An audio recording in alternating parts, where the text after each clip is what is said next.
Hello, everyone. Welcome back to our special series of New Income Tax Bill 2025.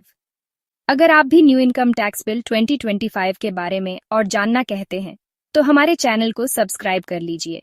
और अगर पुरानी video नहीं देखी है, तो जरूर देखें। जैसा कि हमने पिछली वीडियो में सेक्शन 32 के अंडर आने वाली डिडक्शंस के बारे में बताया था, आज हम आपको बताने वाले हैं सेक्शन 35 के तहत disallowed expenses के बारे में while calculating the income from profits and gains of business and profession, PGBP, as per new income tax bill 2025। तो बिना किसी देरी के चलिए शुरू करते हैं। और हाँ, वीडियो को लास्ट तक जरूर देखना, क्योंकि आपको एडवाइस ब्रेन की वीडियोस में टैक्स एक्सपर्ट का इंसाइट और कुछ इंपॉर्टेंट टिप्स मिलेंगे। चलिए शुरू करते हैं। इंडिया में बिजनेसेस और प्रोफेशनल्स अपनी टैक्सेबल इनकम कैलकुलेट करते वक्त कुछ एक्सपेंसेस का डिडक्शन ले सकते हैं, लेकिन न्यू इनकम टैक्स बिल 2025 के अंडर सेक्शन 35 और दूसरी प्रोविजंस के मुताबिक कुछ एक्सपेंसेस डिसअलाउ किए गए हैं। ये disallowed expenses PGBP, profits and gains of business और प्रोफेशन, कैलकुलेट करते वक्त डिडक्शन के रूप में क्लेम नहीं किए जा सकते। पिछली वीडियो में आपने देखा था कि कौन से एक्सपेंसेस अलाउेबल होते हैं। अब हम बात करेंगे पीजीबीपी में डिसअलाउड होने वाले कुछ कॉमन एक्सपेंसेस के बारे में। 1. बिजनेस ओनर के personal expenses. Income tax act के मुताबिक पर्सनल एक्सपेंसेस को बिजनेस एक्सपेंसेस के रूप में डिडक्ट करना अलाउ नहीं होता।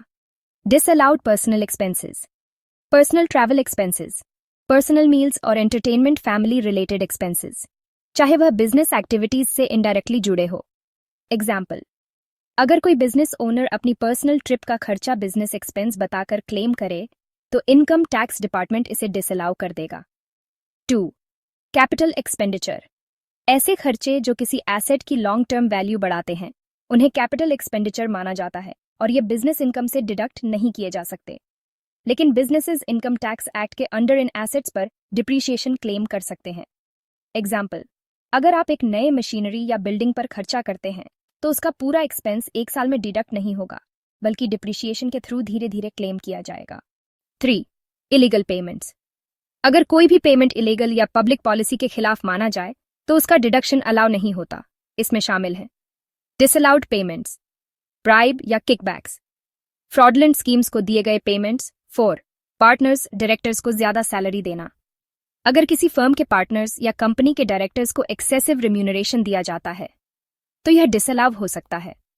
डिसअलाउड केसेस, पार्टनरशिप डीड या आर्टिकल्स ऑफ एसोसिएशन में लिखे लिमिट से ज्यादा सैलरी देना। डायरेक्टर्स को ऐसे पेमेंट्स देना जो बिजनेस की फाइनेंशियल सिचुएशन के मुताबिक जस्टिफाइड नहीं है। अगर किसी पेमेंट को अनरीजनेबल माना जाए, तो उसका डिडक्शन नहीं मिलेगा। 5. फाइन्स और penalties.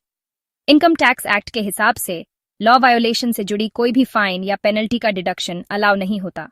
Disallowed fines, penalties, law violation के लिए imposed penalties, late tax payment या किसी भी ड्यू की पेनल्टी, ये पेमेंट्स लॉ का उल्लंघन माने जाते हैं, इसलिए इनका डिडक्शन नहीं मिलता। 6. ज्यादा या unreasonable advertisement and promotion expenses. Advertising एक अलाउएबल बिजनेस एक्सपेंस है, लेकिन अगर कोई बिना रीजन के ज्यादा या डिसप्रोपोर्शनेट एडवर्टाइजमेंट एक्सपेंसेस क्लेम करे, तो वह डिसअलाउ हो सकता है। एग्जाम्पल, अगर एक छोटी बिजनेस इंडस्ट्री स्टैंडर्ड से बहुत ज्यादा एडवर्टाइजमेंट या प्रमोशन एक्सपेंस क्लेम करे, तो tax authorities excess amount disallow कर सकती हैं। और आज के लिए सिर्फ इतना ही। मिलते हैं अगले वीडियो में। अगले वीडियो में हम आपको और भी एक्सपेंसेस बताएंगे जो डिडक्शंस के रूप में अलाउड नहीं हैं जब हम पीजीबीपी से इनकम कंप्यूट करते हैं। तो एडवाइस ब्रेन को सब्सक्राइब करना मत भूलना। अगर आपको यह वीडियो हेल्पफुल लगी हो, तो लाइक, शेयर और सब्सक्राइब जरूर करें।